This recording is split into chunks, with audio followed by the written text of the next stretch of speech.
سلام دوستان، وقت بخیر. در خدمتتون هستم با آموزش لرزشگیری از ویدیو. اول یه ویدیو وارد میکنیم. این دسکتاپ یه ویدیویی که قبلا ضبط شده، یه سکانس میسازیم روی سی فریم، اوکیش میکنیم، ویدیومون رو میبریم داخلش. خب حالا میایم تو قسمت افکتس.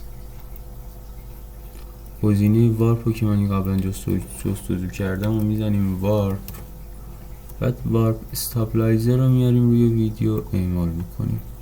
من تایملاین یکم بزرگتر کنم، بعد این داره تو پس زمینه اعمال میشه. ثبت میکنیم تموم شه. خب حالا تموم شد. این ویدیو فعلی ماست که الان افکت روش اعمال شده. حالا برگردیم به اول ویدیو. این اون ویدیویی که افکت روش اعمال نشده.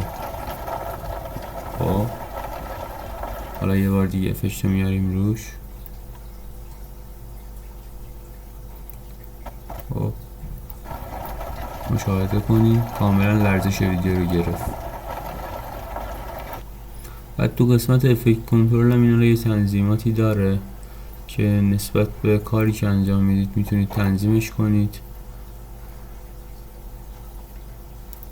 حالا تو این قسمت میتونید اسکیلش رو تنظیم کنید، میتونید نرمیش رو تنظیم کنید بسته به کاری که انجام میدید. نرمی ویدیو رو اینجا تغییر میدید. حالا این تو حالت اتومات خودش یه طرح کلی در میاره، ولی خب شما میتونید اینجا تغییرات بدین. چیز زیاد پیچیده نیست. بعد اینجا میتونید مدل اسکیلتون رو در بیارید. حالا کراپ رو میزنیم میره داخل، آنلی اینجوری در میاره. بهترین گزینش همون استابلایزر کراپ اوتو اسکیله که خودش اتومات روشه. بعد میتونید بذارید رو پرسپکتیو، میتونید بسته به کاری که انجام میدید رو پوزیشن بذارید، بسته به نوع حرکت دوربین. حالا باز بهترین گزینش همونی که اتومات روشه.